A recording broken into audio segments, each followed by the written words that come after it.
കലങ്ങുന്നതെന്തിനായി നിന്നെ കരുതിടുവാൻ കർത്തനേശുവുണ്ട്. മനമേ കലങ്ങുന്നതെന്തിനായി നിന്നെ കരുതിടുവാൻ കർത്തനേശുവുണ്ട്. ദിനവും അവനിൽ നീ ചാരിയിടുക, നിന്നെ പുലർത്തിടുമെന്നുമെന്നും അതിശയമായി. ദിനവും അവനിൽ നീ ചാരിയിടുക, നിന്നെ പുലർത്തിടുമെന്നുമെന്നും അതിശയമായി. മനമേ കലങ്ങുന്നതെന്തിനായി നിന്നെ കരുതിടുവാൻ കർത്തനേശുവുണ്ട്. മനമേ കലങ്ങുന്നതെന്തിനായി നിന്നെ കരുതിടുവാൻ കർത്തനേശുവുണ്ട്.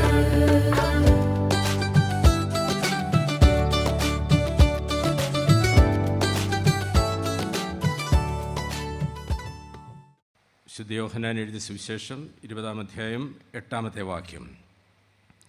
ആദ്യം കല്ലറയ്ക്കലെത്തിയ മറ്റേ ശിഷ്യനും അപ്പോൾ അകത്ത് ചെന്നു കണ്ടു വിശ്വസിച്ചു. വിശുദ്ധ മത്തായി എഴുതിയ സുവിശേഷം 28-ാം അധ്യായത്തിൻ്റെ 7-ാമത്തെ വാക്യം കൂടി ഇതോടെ ചേർത്ത് വായിക്കുന്നു. വിശുദ്ധ മത്തായി എഴുതിയ സുവിശേഷം 28-ാം അധ്യായം 7-ാമത്തെ വാക്യം. അവൻ മരിച്ചവരുടെ ഇടയിൽ നിന്ന് ഉയർത്തെഴുന്നേറ്റു എന്ന് വേഗം ചെന്ന് അവൻ്റെ ശിഷ്യന്മാരോട് പറവേ, അവൻ നിങ്ങൾക്ക് മുൻപേ ഗലീലയ്ക്ക് പോകുന്നു, അവിടെ നിങ്ങൾ അവനെ കാണും. അഭിവന്യ ഡോക്ടർ തിയഡോഷ്യസ് മാർത്തോമാ മെത്രാപ്പൊലീത്ത തിരുമേനി, ഈ യോഗത്തിൻ്റെ അധ്യക്ഷൻ അഭിവന്യ ഡോക്ടർ എബ്രഹാം മാർ പൗലോസ് തിരുമേനി, അഭിവന്യ തിരുമേനിമാരെ, ഇന്ന് ഇവിടെ ആദരവ് നൽകിയ പത്മശ്രീ ഡോക്ടർ ശോശാമ്മ അയ്യപ്പ്, വന്യ വികാരി ജനറൽ അച്ഛന്മാർ, വന്യവൈദികർ, സുവിശേഷകരെ, സേവനിമാരെ, ദൂരത്തും ചാരത്ത് വരുന്ന ശബ്ദം ശ്രവിക്കുന്ന പ്രിയ ദൈവജനമേ, ഏവർക്കും സ്നേഹവന്ദനം. 127-ാമത് മാരാമൺ കൺവെൻഷൻ്റെ ഈ വെള്ളിയാഴ്ച വൈകിട്ടത്തെ യോഗത്തിൽ ദൈവവചനം പങ്കുവയ്ക്കുവാൻ ലഭിച്ച അവസരത്തിനായി ദൈവത്തെ സ്തുതിക്കുന്നു.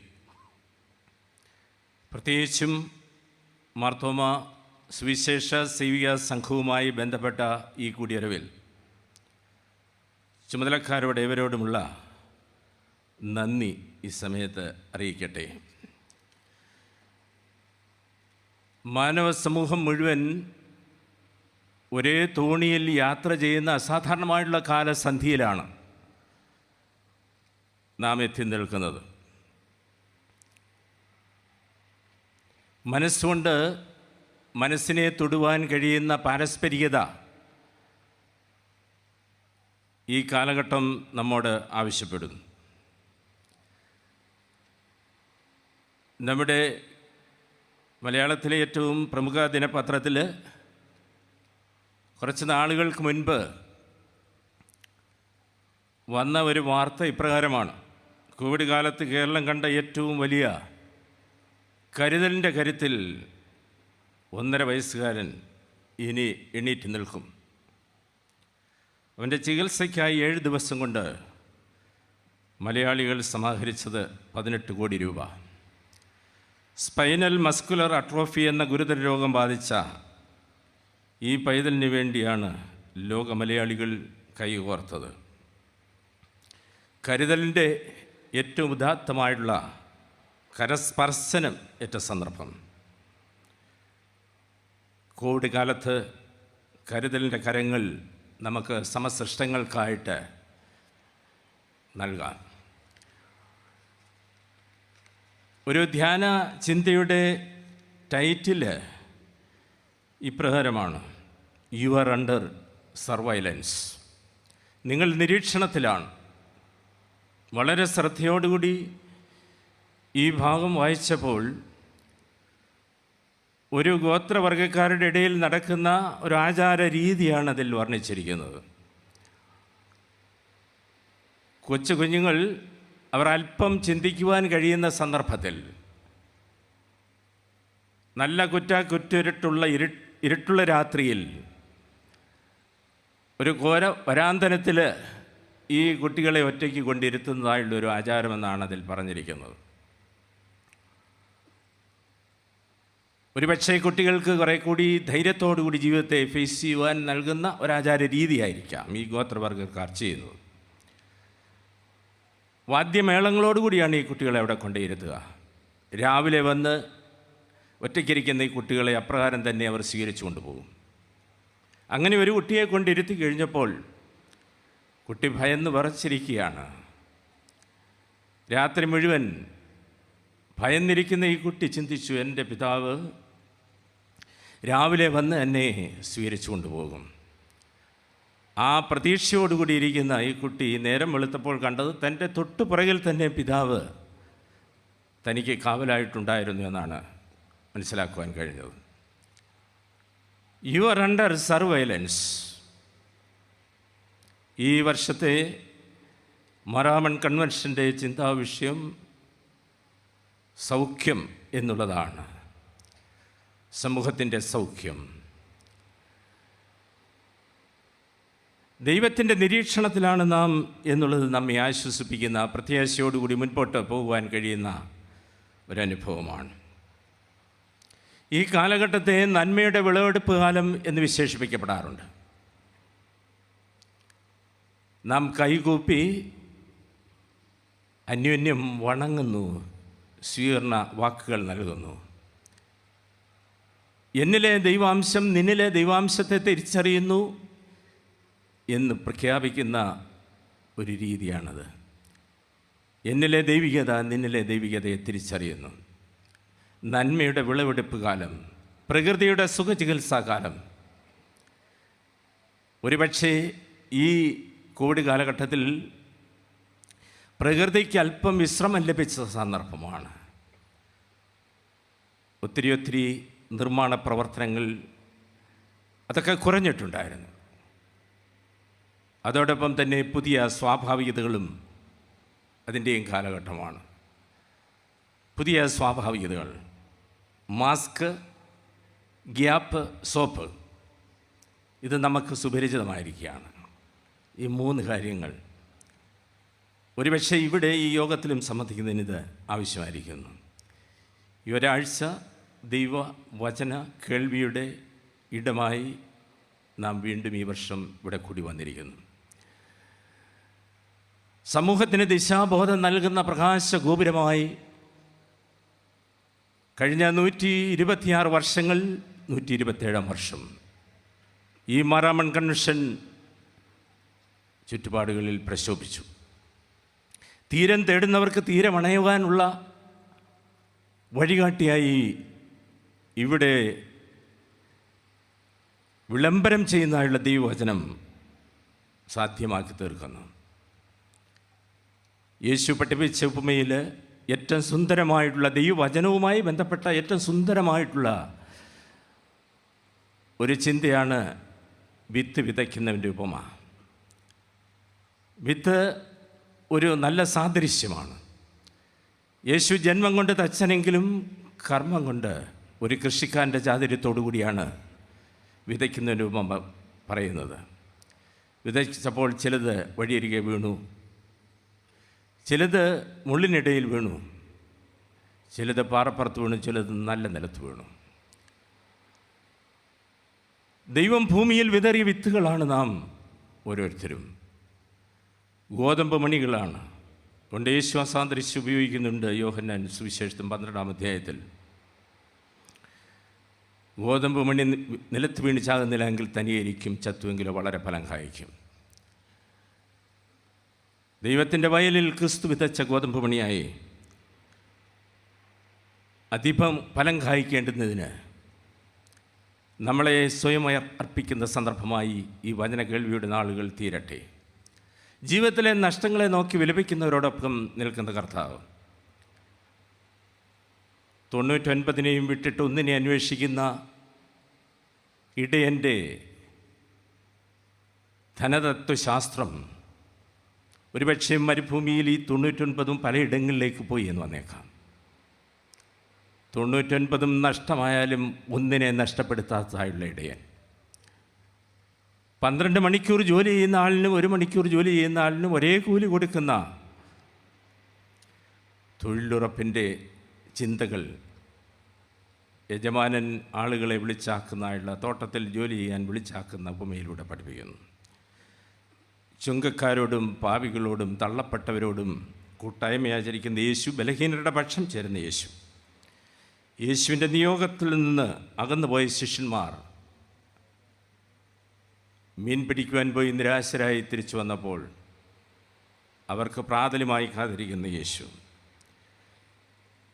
വേദപുസ്തകം എന്നെ വായിക്കുന്ന പുസ്തകമാണ്, നമ്മെ വായിക്കുന്ന പുസ്തകമാണ്. ദൈവത്തിൻ്റെ നന്മയോടൊപ്പം എത്താനുള്ള സഞ്ചാരത്തെയാണ് ജീവിതമെന്ന് പറയുന്നത്. ദൈവത്തിൻ്റെ ഈ ലോകത്തെക്കുറിച്ചുള്ള വിചാരപ്പെടലാണ് ക്രിസ്തുവിൽ ശരീരധാരണം ചെയ്തത്. ആധ്യാത്മികത സ്വയത്തിലും ദൈവത്തിങ്കിലേക്കും ദൈവത്തോടുകൂടി ലോകത്തിലേക്കുമുള്ള പ്രയാണമാണ്. ജീവിതത്തിലെ നഷ്ടങ്ങളുടെ നേരെ നോക്കി വിലപിക്കുന്നവരോടൊപ്പം നിൽക്കുന്ന കർത്താവ്. ഭൂമിയിൽ തലചായ്ക്കുവാൻ ഇടമില്ലാത്തവൻ്റെ നിലവിളിയുടെ പേര് യേശു. ബേത്ലഹേമിലെ പുൽത്തൊഴുത്തിൽ കിടത്തേണ്ടി വന്ന യേശു, ഉണ്ണിയേശു. ആ കുഞ്ഞിൻ്റെ കരച്ചിൽ, വഴിയമ്പലത്തിൽ പോലും സ്ഥലം ലഭിക്കാത്ത മാതാപിതാക്കളോടൊപ്പം ആ കരച്ചിലിൻ്റെ പേര് യേശു എന്ന. ഇന്ന് വികസനമേറ്റം ചർച്ച ചെയ്യപ്പെടുന്ന ഒരു കാലഘട്ടത്തിലാണ് നാം ജീവിക്കുന്നത്. മഹാത്മജി പറഞ്ഞു, സമൂഹത്തിലെ ഏറ്റവും താഴെക്കിടയിലുള്ളവർക്ക് നീതി കിട്ടുമ്പോൾ മാത്രമേ വികസനം അർത്ഥപൂർണമാകുകയുള്ളൂ. അദ്ദേഹത്തോടൊരാൾ ചോദിച്ചു, താങ്കൾ എന്താണ് തീവണ്ടിയുടെ 3ാം ക്ലാസ്സിൽ യാത്ര ചെയ്യുന്നത്? കേരളയിലൊന്നും ചർച്ച ചെയ്യപ്പെടാത്ത ഒരു സന്ദർഭം. മഹാത്മജി പറഞ്ഞു, 4ാം ക്ലാസ് ഇല്ലാത്തത് കൊണ്ടാണ് ഞാൻ 3ാം ക്ലാസ്സിൽ യാത്ര ചെയ്യുന്നത്. അക്കിത്തത്തിൻ്റെ മനോഹരമായിട്ടുള്ളൊരു കവിതയുണ്ട്. ഒരിറ്റ് കണ്ണുനീർ ഞാൻ അപരനായി പൊഴിക്കവേ, ഉദിക്കുകയാണ് എൻ ആത്മാവിലൊരായിരം സൗരമണ്ഡലം. കാട്ടിലെ മൃഗങ്ങളെ നമുക്ക് തിരിച്ചറിയാം, നാട്ടിലെ മനുഷ്യരെ തിരിച്ചറിയാൻ ബുദ്ധിമുട്ടാണ്. ഈ ഡയലോഗ് നമുക്ക് സുപരിചിതമാണ്. കാട്ടിലെ മൃഗങ്ങളെ തിരിച്ചറിയാം, നാട്ടിലെ മനുഷ്യരെ തിരിച്ചറിയാൻ ബുദ്ധിമുട്ടാണ്. സ്വന്തം മാതാവിനെ, 70 വയസ്സുള്ള മാതാവിനെ ഒരു മകൻ കഠിനമായിട്ട് ഉപദ്രവിക്കുകയാണ്. ആ വീഡിയോ എടുക്കുന്നതായുള്ള വേറൊരു മകൻ അത് പ്രചരിപ്പിക്കുകയാണ്. ഈ മകൻ ആര് മനുഷ്യൻ, ആര് മൃഗം? 1921 നവംബർ 26 കോഴിക്കോട് ജനിച്ച, ഭാരതത്തെ ലോകത്തെ ഏറ്റവും വലിയ പാലുൽപാദക രാജ്യമാക്കി മാറ്റിയ ധവള വിപ്ലവത്തിൻ്റെ ശില്പി ഡോക്ടർ വർഗീസ് കുര്യൻ 90-ാം വയസ്സിൽ അന്തരിച്ചപ്പോൾ പാൽ നിലാവ് മാഞ്ഞു എന്ന് ഒരു പത്രം അദ്ദേഹത്തെക്കുറിച്ച് എഴുതി. അദ്ദേഹത്തിൻ്റെ ആത്മകഥയിൽ അദ്ദേഹം എഴുതി, എനിക്ക് ഒരു സ്വപ്നമുണ്ടായിരുന്നു. അദ്ദേഹം തുടർന്ന് എഴുതിയാണ്, നമ്മുടെ രാജ്യത്തിന് സ്വാതന്ത്ര്യം കിട്ടിയ ശേഷമാണ് ഞാൻ ഔദ്യോഗിക ജീവിതത്തിലേക്ക് പ്രവേശിച്ചത്. ഈ രാജ്യത്തിൻ്റെ നന്മയ്ക്ക് വേണ്ടി, എൻ്റെ സ്വപ്നത്തിലെ രാജ്യം പടുത്തുയർത്തുന്നതിന് വേണ്ടി എനിക്കെന്ത് ചെയ്യുവാൻ കഴിയും, ഞങ്ങൾക്കെന്ത് ചെയ്യുവാൻ കഴിയും എന്നുള്ളതായിരുന്നു അന്നുള്ളവരുടെ ആലോചനയും താല്പര്യങ്ങളും. അതൊരു മഹത്തായ പ്രവൃത്തിയായി കരുതിയിരുന്നു. തനിക്കെന്ത് നേടാം എന്നതായിരുന്നില്ല അദ്ദേഹത്തിൻ്റെ സ്വപ്നം. എൻ്റെ രാജ്യത്തിനും സമൂഹത്തിനും എന്ത് കൊടുക്കുവാൻ കഴിയും എന്നതായിരുന്നു അദ്ദേഹത്തിൻ്റേത്. രത്തൻ ടാറ്റ അദ്ദേഹത്തിൻ്റെ ആത്മകഥയ്ക്ക് അവതാരിക എഴുതിയപ്പോൾ അദ്ദേഹം എഴുതിയിരിക്കുന്നു, ഡോക്ടർ വർഗീസ് കുര്യനെ പോലെ നിസ്വാർത്ഥരും അർപ്പണബോധവും സ്വയം വിസ്മരിക്കുന്ന രാജ്യസ്നേഹവുമുള്ള വ്യക്തികളുണ്ടായത് ഇന്ത്യയുടെ മഹാഭാഗ്യമാണ്. ഈ നാട്ടിലെ ജനങ്ങൾക്കിടയിലെ ദരിദ്രരായ ലക്ഷക്കണക്കിന് പൗരന്മാരുടെ ആരോഗ്യവും ജീവിത നിലവാരവും ഉയർത്തുന്നതിന് തൻ്റെ ജീവിതം സമർപ്പിക്കുകയായിരുന്നു. ഈ പശ്ചാത്തലത്തിലാണ് പത്മശ്രീ ഡോക്ടർ ശോശാ വൈപ്നിയും നാം സമയത്ത് ബഹുമാനിക്കുന്നത് സന്തോഷത്തോടു കൂടി ഓർക്കേണ്ടുന്നതാണ്. എന്ത് സേവനങ്ങൾ രാജ്യത്തിന് വേണ്ടി, സമൂഹത്തിൻ്റെ നന്മയ്ക്ക് വേണ്ടി ചെയ്യുവാൻ സാധിക്കും. ആർച്ച് ബിഷപ്പ് ഡെസ്മണ്ട് ടുട്ടു 90-ാം വയസ്സിൽ 2021 ഡിസംബർ 26 അന്തരിച്ചപ്പോൾ പത്രമെഴുതി ഗാന്ധി മാർഗത്തിലെ വിമോചന പോരാളി അസ്തമിച്ചുവെന്ന്. ആരാധനാലയം അശരണരുടെ ആശ്രയമാണെന്ന് പറയുക മാത്രമല്ല, അദ്ദേഹം പള്ളിവാതിലുകൾ അതിനായിട്ട് തുറന്ന് നൽകുകയും ചെയ്തു. ജീവിതത്തിൻ്റെ ദിശ മാറുന്നത് ദൈവവും നാമും തമ്മിൽ കണ്ടുമുട്ടുമ്പോഴാണ്. Every disappointment is an appointment with God. ദൈവം എല്ലാവരെയും കാണുന്നുണ്ട്. എന്നാൽ നാം ദൈവത്തെ കാണുമ്പോൾ നമ്മുടെ ജീവിതത്തിൻ്റെ ദിശ മാറുന്നു. ഇന്ന് നാം വായിച്ചു കേട്ട വേദഭാഗം ഉദ്ധാന മഹോത്സവത്തിൽ വസന്തത്തിൻ്റെ ലില്ലിപ്പൂക്കൾ സമ്മാനിച്ച ഒരു യാത്രയെക്കുറിച്ചാണ്. മഗ്ദലന മറിയത്തിൻ്റെ യേശുവിൻ്റെ കല്ലറയ്ക്കലേക്കുള്ള യാത്ര. യേശുവിൻ്റെ പുനരുത്ഥാനത്തിന് ആദ്യം സാക്ഷ്യം വഹിച്ച മഗ്ദലന മറിയം, തന്നോടൊപ്പം ഉണ്ടായിരുന്ന സ്ത്രീകൾ ഒരുമിച്ച്, നിങ്ങൾ ഗലീലയിൽ ചെന്ന് ശിഷ്യന്മാരോട് പറയുക കർത്താവിൻ്റെ ഉയർത്തെഴുന്നേൽപ്പിനെക്കുറിച്ച്. അപ്പോസ്തല പ്രവൃത്തികളിൽ നാം വായിക്കുന്നുണ്ട്, യേശുവിൻ്റെ പുനരുത്ഥാനത്തിനാണ് ശിഷ്യന്മാർ സാക്ഷ്യം വഹിച്ചത്. പുനരുത്ഥാനത്തിൻ്റെ ആദ്യത്തെ സാക്ഷിയായി മഗ്ദലന മറിയത്തെ 4 സുവിശേഷങ്ങളിൽ രേഖപ്പെടുത്തിയിട്ടുണ്ട്. ആദ്യത്തെ മിഷണറിയാണ്, യേശുവിൻ്റെ പുനരുത്ഥാനത്തിന് സാക്ഷ്യം പറഞ്ഞ മിഷണറിയാണ് മഗ്ദലന മറിയം. ഈ കാലത്തിൻ്റെ നിറം കറുപ്പാണ് എന്ന് പറഞ്ഞത് മലയാളത്തിൻ്റെ ഒരു ഇഷ്ട സാഹിത്യകാരൻ, ശതാഭിഷിക്തൻ, കഴിഞ്ഞ ദിവസമായ ശതാഭിഷിക്തനായ പെരുമ്പടവം ശ്രീധരനാണ്. ഇരുട്ടുള്ള രാത്രികൾ നക്ഷത്രങ്ങൾ കൂടുതൽ പ്രകാശമാനമാക്കുന്നു. നക്ഷത്രങ്ങളുടെ പ്രകാശം വർദ്ധിക്കുന്നില്ല. രാത്രിയുടെ ഇരുട്ട് വർദ്ധിക്കുമ്പോൾ നക്ഷത്രങ്ങൾ കൂടുതൽ പ്രകാശമാനമായിത്തീരുന്നു. അതുകൊണ്ടാണ് തൃശ്ശൂർ സ്വദേശി വി ജി തമ്പി എഴുതിയത്, പ്രത്യാശ 1000 ചിറകുള്ള പക്ഷിയാണ് എന്ന്. അദ്ദേഹത്തിൻ്റെ ഒരു പുസ്തകത്തിൻ്റെ പേര് 1000 ചിറകുള്ള പക്ഷി എന്നാണ്. കാഴ്ചകൾ ഉൾക്കാഴ്ചകളാകുമ്പോൾ വിശ്വാസത്തിൻ്റെ തീരത്ത് നാം അണയുകയാണ്. ആ വിശ്വാസത്തിൻ്റെ തീരത്ത് നിന്നാണ് ദൗത്യ ചുവടുകൾ വയ്ക്കുവാൻ കഴിയേണ്ടുന്നത്. ആഴ്ചവട്ടത്തിൻ്റെ 1-ാം നാൾ ഇരുട്ടുള്ളപ്പോൾ കല്ലറയ്ക്കൽ മഗ്ദലന മറിയം എത്തുന്നു. ഒരു ദേവാലയത്തിൽ ഓരോ വർഷത്തിൻ്റെയും ഫൈനാൻഷ്യൽ ഇയറിൻ്റെ ആരംഭ സമയം ബഡ്ജറ്റ് ചെയ്യാറുണ്ട് ഓരോ പണികൾക്ക് വേണ്ടി. സെമിത്തേരിക്ക് ചുറ്റുമതിൽ കെട്ടുവാനായിട്ട് ബഡ്ജറ്റ് ചെയ്തിരുന്നു നല്ലൊരു എമൗണ്ട്. ആ ഒരു വർഷം പല പ്രാവശ്യം കമ്മിറ്റി അംഗങ്ങൾ ആവശ്യപ്പെട്ടിട്ടും ട്രസ്റ്റി ഈ ചുറ്റുമതിൽ കെട്ടിയില്ല.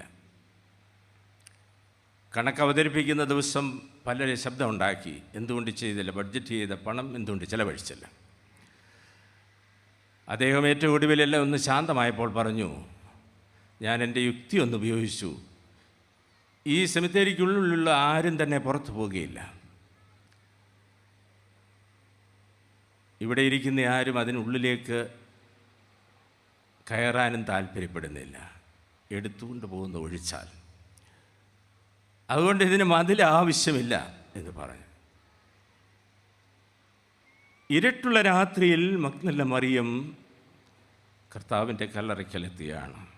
ആഴ്ചവട്ടത്തിൻ്റെ 1-ാം നാൾ ഒഴിഞ്ഞ കല്ലറ കണ്ടു. ഓടി ശിഷ്യന്മാരുടെ അടുക്കൽ ചെന്ന് പറഞ്ഞു, കർത്താവിൻ്റെ ശരീരം ആരോ എടുത്തുകൊണ്ട് പോയി.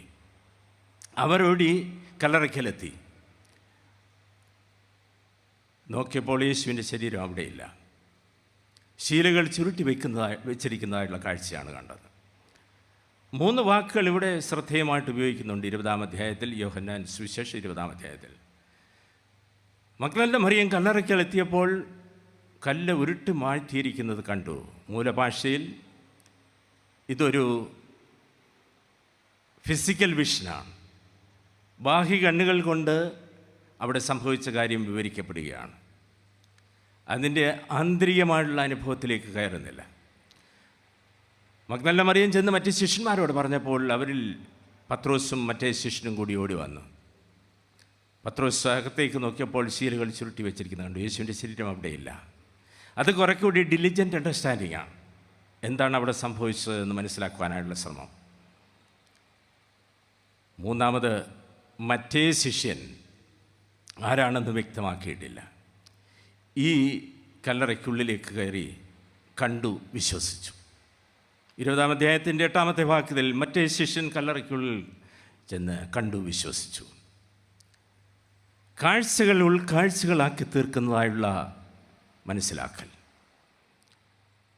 മറ്റേ ശിഷ്യനകത്തിയെന്നു കണ്ടു, വിശ്വസിച്ചു. ഉദ്ധാനം ചെയ്ത യേശു അതിർവരമ്പുകളെ ഭേദിച്ചുകൊണ്ട് പ്രത്യാശയുടെ അനുഭവം സമൂഹത്തിന് നൽകുകയാണ്. തീർച്ചയായിട്ടും ഈ പ്രത്യാശയിലേക്ക് നമ്മുടെ ജീവിതത്തെ മുൻപോട്ട് നയിപ്പാൻ ഈ വചന കേൾവി ദൈവത്തിൻ്റെ പരിശുദ്ധാത്മാവ് നമുക്ക് പ്രയോജനകരമാക്കി തീർക്കട്ടെ. പ്രാർത്ഥിക്കാം.